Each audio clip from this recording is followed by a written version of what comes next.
Di sini saya akan mempresentasikan materi saya tentang kerjasama ekonomi internasional. Nah, untuk memenuhi semua kebutuhannya, suatu negara perlu kerjasama dengan negara lain atau perlu adanya kerjasama ekonomi internasional.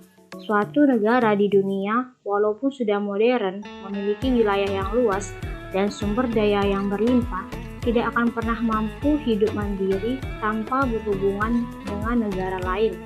Dan untuk saat ini, dengan semakin modernnya kebudayaan umat manusia di suatu negara, justru akan semakin tinggi tingkat kebergantungannya terhadap negara lain. Nah, lalu apakah yang dimaksud dengan kerjasama ekonomi internasional itu? Kerjasama ekonomi internasional adalah hubungan antara suatu negara dengan negara lainnya dalam bidang ekonomi melalui kesepakatan-kesepakatan tertentu dengan memegang prinsip keadilan dan saling menguntungkan. Dan dalam hal ini, ketika menjalankan kerjasama ekonomi internasional, Indonesia menggunakan politik bebas aktif. Bebas berarti dapat mengadakan hubungan dengan negara manapun tanpa adanya paksaan dan ikatan. Sedangkan aktif berarti turut serta sebagai penjaga perdamaian dan juga ketertiban dunia. Nah, setelah kita mengetahui tentang pengertian kerjasama ekonomi internasional, kita juga perlu mengetahui tentang manfaat yang diperoleh Indonesia. Apa sih manfaat yang diperoleh Indonesia sehingga mampu melakukan proses kerjasama tersebut? Yang pertama itu untuk memajukan perekonomian. Hal ini dapat dilihat dari aktivitas ekspor-impor barang dan jasa. Semakin tinggi ekspor, maka devisa negara semakin banyak. Yang kedua itu, Indonesia dapat memperoleh kemudahan mendapatkan bahan baku yang diperlukan untuk proses produksi. Yang ketiga, dapat membuka lapangan kerja baru sehingga dapat mengurangi pengangguran dan kemiskinan di negaranya. Yang keempat, Indonesia mempunyai kesempatan untuk menimba ilmu pengetahuan dan teknologi dari negara maju. Dan yang terakhir, yaitu negara dapat mengimpor barang-barang tertentu yang akan mahal bila diproduksi sendiri. Dan selanjutnya itu kita juga harus tahu tentang bentuk-bentuk kerjasama ekonomi internasional, yaitu yang pertama, menurut bidang kerjasamanya, antara lain di bidang keuangan. Kerjasama bidang ini sangat dibutuhkan negara-negara berkembang guna untuk membiayai pembangunan serta meningkatkan kesejahteraan masyarakatnya. Contohnya itu IMF atau dana moneter.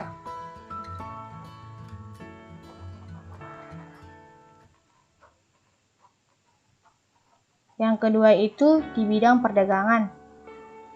Di bidang ini membicarakan tentang masalah jenis dan jumlah barang yang ingin diperjualbelikan, termasuk dalam pengaturan tentang pengenaan pajak ekspor, tarif, dan lain-lain bagi negara anggota.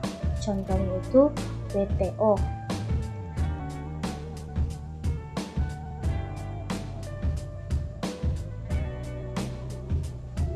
Yang ketiga itu di bidang perburuhan.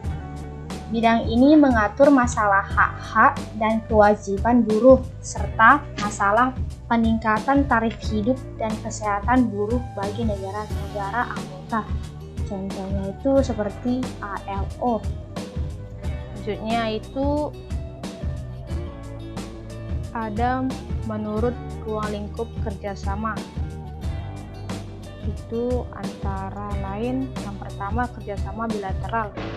Kerjasama ini dilakukan antara dua negara, sifatnya saling membantu pada bidang produksi, perdagangan, dan lain-lain yang saling menguntungkan. Yang kedua itu kerjasama regional.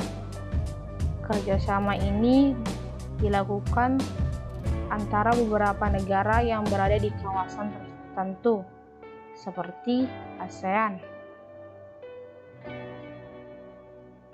Yang ketiga itu ada kerjasama multilateral.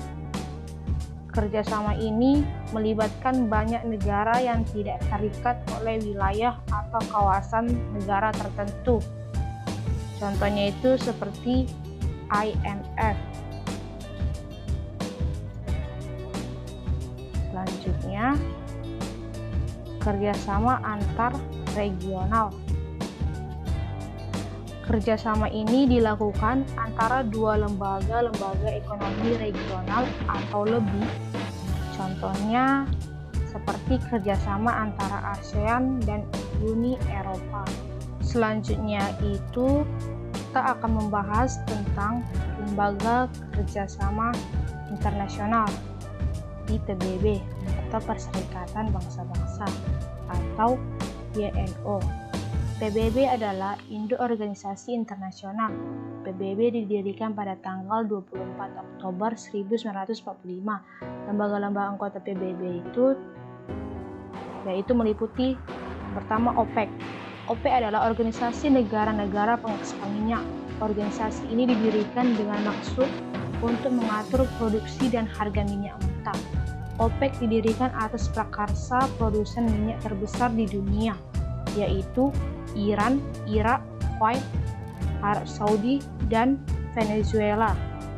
OPEC didirikan tanggal 14 September 1960 di Baghdad, Irak. Anggota OPEC yaitu Indonesia, Nigeria, Uni Emirat Arab, Qatar, Algeria, Aljazair, dan Libya. Tujuan OPEC yaitu yang pertama, menentukan harga minyak bumi bersama dan mengatur pemasarannya. Yang kedua itu, menghindari persaingan di antara sesama negara pengekspor minyak bumi. Yang ketiga, menetapkan kota minyak bumi yang akan dipasarkan. Dan yang terakhir, mengusahakan pemenuhan kebutuhan dunia akan minyak bumi. Yang kedua itu, ada namanya IMF. IMF ini didirikan pada tanggal 27 September 1945, berkedudukan di Washington DC, Amerika Serikat. Tujuannya yaitu memajukan kerjasama ekonomi, keuangan, dan perdagangan. Yang kedua, membangun negara anggota yang mengalami defisit neraca pembayaran. Yang ketiga itu memajukan kerjasama internasional di bidang militer. Yang keempat, membantu negara anggota untuk mengatasi defisit neraca pembayaran luar negerinya. Yang kelima, memajukan kerjasama moneter internasional. Yang keenam, mengusahakan stabilitas nilai kurs. Yang ketujuh itu memberikan bantuan kepada negara anggota yang mengalami kesulitan alat pembayaran luar negeri. Dan yang terakhir itu sebagai tempat konsultasi dan kerjasama di bidang pembayaran internasional. Selanjutnya itu ada FAO. FAO adalah bentuk kerjasama di bidang pangan dan pertanian. Didirikan tanggal 16 Oktober 1945. Berkedudukan di Roma, Italia. Tujuannya meningkatkan jumlah dan mutu bahan makanan. Yang kedua itu memperbaiki dan menyelenggarakan pendidikan dalam bidang pangan dan pertanian di negara yang dianggap perlu. Yang ketiga, memperbaiki produksi dan distribusi pertanian. Yang keempat, berusaha mempertahankan dan menjaga kelestarian tanah dan persediaan air. Dan yang terakhir, membantu kelancaran pemberian kredit untuk pertanian. Selanjutnya itu ada namanya UNIP. UNIP adalah program pembangunan yang ditunjukkan untuk membangun negara miskin dan berkembang. UNIP didirikan pada tahun 1965. berkedudukan di New York, Amerika Serikat. Tujuannya membantu pembangunan negara miskin dan berkembang. Selanjutnya ada WTO. WTO adalah persetujuan mengenai tarif dan perdagangan. WTO merupakan metamorfosis dari GATT. WTO didirikan pada tahun 1945. Tujuannya mengurangi dan menghapus rintangan yang menghambat perdagangan internasional. Selanjutnya, ILO. ILO dibentuk tanggal 11 April 1916. Berkedudukan di Jenewa, Swiss.